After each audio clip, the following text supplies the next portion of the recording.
क्या महाराष्ट्र का रिजल्ट हरियाणा जैसा होगा? ये सवाल आज क्यों उठ रहा है? क्योंकि एक और जहां महाराष्ट्र में एनडीए चुपचाप अपनी रणनीति को अंतिम रूप देने में लगी हुई है, तो वहीं इंडिया अलायंस में सीटों को लेकर अखिलेश यादव ने अपनी डिमांड जो है वो रख दी है। उन्हें महाराष्ट्र में 12 सीट चाहिए। क्या 12 सीटों की ये डिमांड महाराष्ट्र में इंडिया अलायंस की एकजुटता की शर्त बनेगी? 2 दिनों के महाराष्ट्र दौरे पर अखिलेश यादव के पहुंचने से वहां इंडिया अलायंस का समीकरण कैसा बन रहा है, इसे समझाती हुई सवाल पब्लिक की ये दूसरी एक्सक्लूसिव रिपोर्ट आपको दिखाते हैं। देखिए जरा। हम सब मिलकर के भारतीय जनता पार्टी को हराएंगे, मुकाबला करेंगे।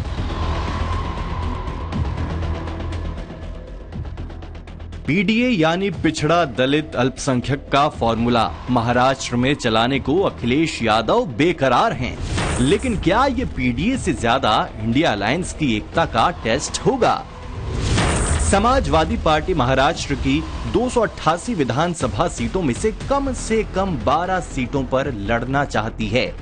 महाराष्ट्र की मौजूदा विधानसभा में समाजवादी पार्टी के 2 विधायक हैं और अखिलेश यादव को ये मंजूर नहीं कि महाराष्ट्र में इंडिया गठबंधन का नाम सिर्फ राहुल गांधी, शरद पवार और उद्धव ठाकरे से ही रोशन रहे। हमारी कोशिश होगी कि इंडिया गठबंधन के साथ लड़ें। सीटें मांगी हैं और हमें उम्मीद है कि जहां हमारे 2 विधायक थे और हमें सीटें भी ज्यादा देंगे और हम पूरी मजबूती के साथ इंडिया गठबंधन के साथ खड़े होंगे। कहने को तो अखिलेश यादव महाराष्ट्र के 2 दिनों के दौरे पर हैं। उन्होंने मालेगांव में रैली से अपनी ताकत परखने की शुरुआत कर दी है। शनिवार को अखिलेश यादव की एक और रैली धुले में होनी है। लेकिन चुनाव कार्यक्रमों की घोषणा होने के बाद पहली बार महाराष्ट्र पहुंचे अखिलेश यादव मुंबई नहीं आ रहे। न महाराष्ट्र विकास अघाड़ी के किसी बड़े नेता से उनकी मुलाकात का कोई कार्यक्रम तय है। ऐसे में सवाल उठ रहा है कि अगर महाराष्ट्र विकास अघाड़ी ने अखिलेश यादव के लिए एक भी सीट नहीं छोड़ी तो क्या महाराष्ट्र में इंडिया गठबंधन बचा रहेगा? और ऐसे में क्या अखिलेश यादव इंडिया गठबंधन से कन्नी काटने को मजबूर हो जाएंगे? बहुत ही शालीनता के साथ बात कर रहे हैं कि सर हम आपके साथ हैं और हमेशा रहते हैं। जब कभी कोई पार्लियामेंट, जब हाउस में कोई डिबेट होता है, कुछ होता है तो हम इनके साथ ही रहते हैं। तो आप जो है हमें कॉन्फिडेंस में लेकर सीटें अनाउंस करिए ना। वो सीटें अनाउंस करने जा रहे थे तो मुझे डर था कि कहीं ऐसा नहीं हो जाए कि वो सीटें अनाउंस कर दें जो सीटें मैं डिमांड कर रहा हूँ। जैसे टेलीफोन पर बात किया जिन्होंने, उनकी आज संजय राउत से बात हुई, उनकी आज जितेंद्र अवार्ड साहब का फोन आया था, उनसे मैंने बात कराया। इस तरह से कई लोगों से बातें हुई हैं। मुझे लगता है कि मेरी डिमांड जो है बहुत लीगल है। और फिर ये नहीं बाद में हो जब इलेक्शन का रिजल्ट आए तो फिर कहीं आप पछताए हो क्या जब चिड़िया चुग गई खेत। 2024 के लोकसभा चुनाव में नरेंद्र मोदी की ताकत पहले के मुकाबले घटी तो राहुल गांधी और अखिलेश यादव जोर शोर से इसे इंडिया अलायंस की जीत बताने से नहीं चूके थे।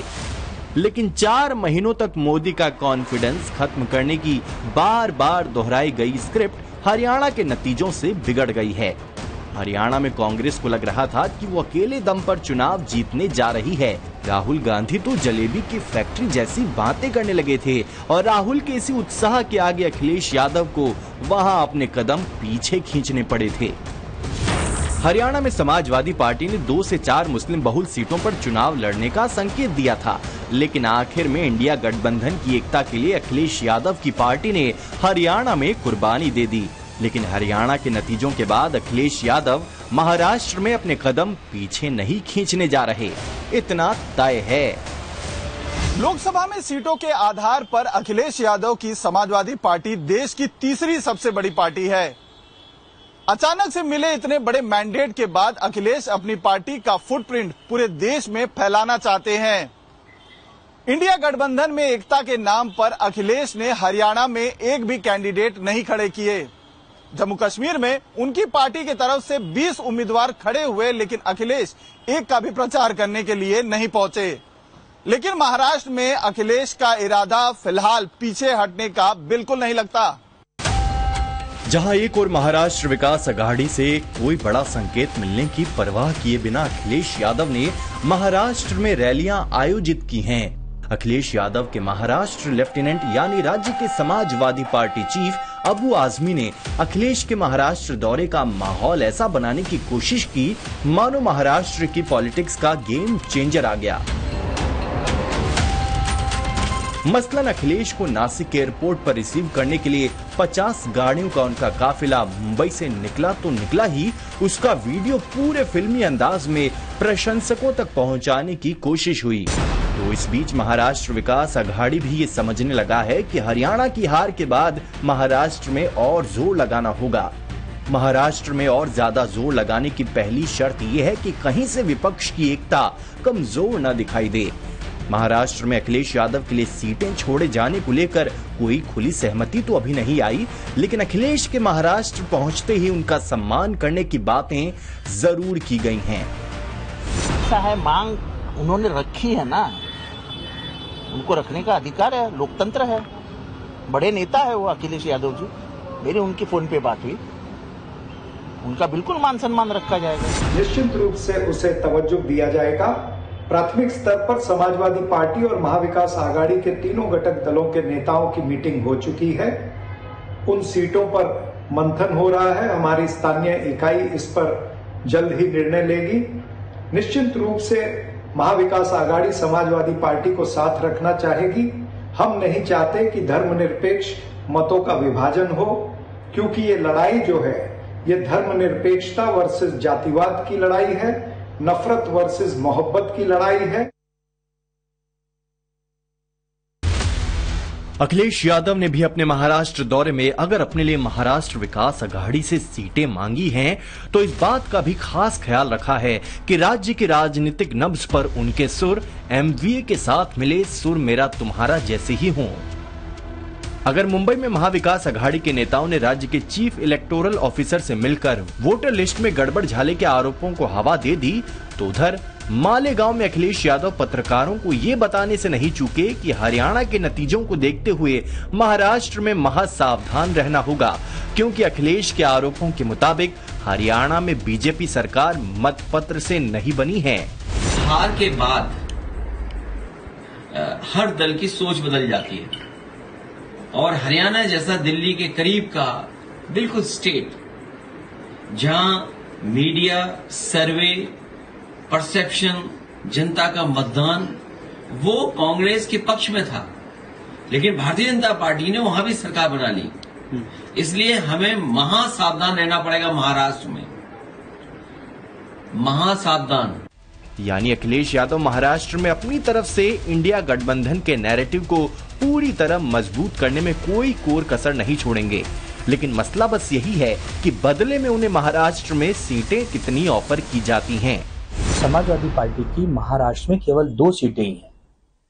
अगर वो कुछ बढ़ाकर मांग रही है, जैसे 2 की 3 मांग रही है, 3 की 4 मांग रही है, तो जरूर उस पर विचार हो सकता है। लेकिन अगर वो 20 मांगेंगी, 15 मांगेंगी, 12 मांगेंगी, 8 मांगेंगी, तो महाविकास आघाड़ी की जो रणनीति है उसमें कहीं न कहीं असर पड़ता है। अखिलेश यादव अगर देश भर में समाजवादी पार्टी का विस्तार करने की कोशिश कर रहे हैं, तो वो ये भी जानते हैं कि यूपी को छोड़कर उन्हें अकेले चलने में कहीं भी फायदा नहीं है। इसलिए उन्होंने हरियाणा के चुनाव के नतीजों के बावजूद इंडिया गठबंधन पर भरोसा करने में कसर नहीं छोड़ी। अखिलेश यादव अभी जम्मू कश्मीर में उमर अब्दुल्ला के शपथ ग्रहण समारोह में पहुंचे थे।